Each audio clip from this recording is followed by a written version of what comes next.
Trump से जुड़ी हुई अगली खबर है, जिन्होंने प्रधानमंत्री नरेंद्र मोदी को आमंत्रित किया है। गजा बोर्ड ऑफ पीस के लिए आमंत्रित किया गया है। अमेरिकी राष्ट्रपति डोनाल्ड ट्रंप ने प्रधानमंत्री नरेंद्र मोदी को गाजा के लिए पीस बोर्ड में शामिल होने के लिए बाकायदा इनवाइट किया है और इस बोर्ड का उद्देश्य गजा में शांति, पुनर्निर्माण और नई शासन व्यवस्था को आगे बढ़ाना है। ये बोर्ड 15 जनवरी का वो दिन होगा जब ट्रंप की 20 बिंदुओं वाली शांति योजना के दूसरे चरण के तहत घोषित किया गया था और इसी के लिए प्रधानमंत्री नरेंद्र मोदी को इनवाइट किया है डोनाल्ड ट्रंप ने।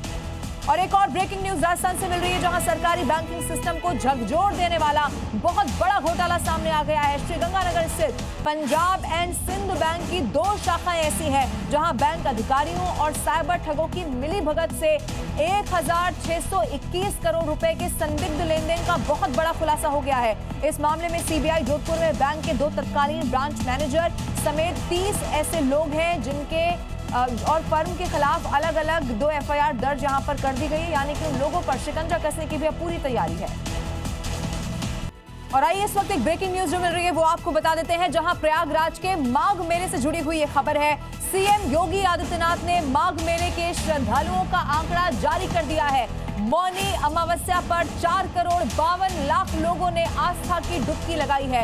इस माघ मेले में आस्था का मानो जन सैलाब उमड़ आया हो। योगी आदित्यनाथ की तरफ से ये कहा गया। माघ मेले में चाक चौबंद सुरक्षा व्यवस्था भी रही है। देखिए, तैयारियां पहले से ही कर ली गई थी और अब योगी आदित्यनाथ की तरफ से सोशल मीडिया पर बाकायदा बधाई भी दी गई है। इतनी तादाद में जो श्रद्धालु पहुंचे, क्या लिखा है वो इस वक्त आपको दिखा रहे हैं। मौनी अमावस्या के पावन अवसर पर आज सनातनी संस्कृति की तपोभूमि तीर्थराज प्रयाग में पावन संगम में 4 करोड़ 52 लाख से ज्यादा श्रद्धालुओं ने आस्था की डुबकी लगाकर भारतीय संस्कृति की जो शाश्वत परंपरा है उसको नमन कर दिया है। ये योगी आदित्यनाथ लिखते हैं। आगे उनकी तरफ से देखिए बधाई दी गई उन तमाम श्रद्धालुओं को जो यहाँ पर पहुंचे। मौनी अमावस्या को लेकर सीएम योगी आदित्यनाथ का ट्वीट एक बार फिर से आप देखिए क्या उन्होंने लिखा है, हूबहू आपको दिखा रहे हैं। मौनी अमावस्या के पावन अवसर पर आज सनातन संस्कृति की तपोभूमि तीर्थराज प्रयाग में पावन संगम में 4 करोड़ 52 लाख से ज्यादा श्रद्धालुओं ने आस्था की डुबकी लगाकर भारतीय संस्कृति की शाश्वत परंपरा को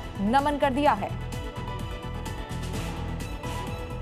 और एक और खबर मिल रही है मध्य प्रदेश से, जहां धार भोजशाला विवाद पर यह ब्रेकिंग न्यूज है। भोजशाला में पूजा पर सुप्रीम कोर्ट में याचिका दाखिल हो गई है। बसंत पंचमी के दिन पूजा की मांग रखी गई है। शुक्रवार को बसंत पंचमी पड़ सकती है और इसीलिए ये आपके लिए जानना जरूरी है क्योंकि हर शुक्रवार को वहां नमाज पढ़ी जाती है। अब इस बार नमाज पर असमंजस की स्थिति है। जुमे की नमाज वहां पढ़ी जाती है, जमात में नमाज होती है, तादाद में मुसलमान वहां पर पहुंचते हैं, लेकिन इसी दिन बसंत पंचमी का पढ़ना।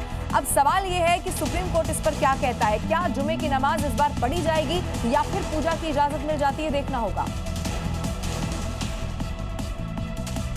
अगली बड़ी खबर देश की राजधानी दिल्ली से है, जहां गैंगस्टर और खालिस्तानी टेररिस्ट नेक्सस मिलकर देश को दहलाने की एक बड़ी साजिश रच रहा है। इसका खुलासा हो गया है। खुफिया इनपुट मिला, उसी के बाद एजेंसियों ने खालिस्तानी आतंकियों की 10 अलग अलग तस्वीरें जारी कर दी हैं, जो इस वक्त आप जी न्यूज पर देख रहे हैं। सुरक्षा एजेंसियों ने 26 जनवरी को देखते हुए हाई अलर्ट जारी किया हुआ है। जानकारी तो यह भी मिल रही है कि इस नेक्सस के पास पाकिस्तान से हथियारों की खेप भी पहुंच चुकी है, यानी कि एक बड़ा खुलासा हो गया है। और इसी को देखते हुए देखिए ये 10 तस्वीरें जो जारी हुई हैं वो आपके टेलीविजन स्क्रीन पर है। 10 चेहरे आप देख लीजिए। हरविंदर उर्फ रिंदा, कुलवंत मान, कुलदीप, चौथा नाम है अवतार सिंह का। इसके अलावा करणवीर का भी नाम इसमें बताया जा रहा है। ये भी वही खालिस्तानी है जिसकी तस्वीर जारी हो चुकी है। अर्शदीप सिंह गिल, ये तमाम तस्वीरें इस वक्त आपके टेलीविजन स्क्रीन पर एक एक करके हम आपको दिखा रहे हैं। भूपेंद्र सिंह बिंडा, पुरुषोत्तम सिंह उर्फ पम्मा, वाधवा सिंह बब्बर,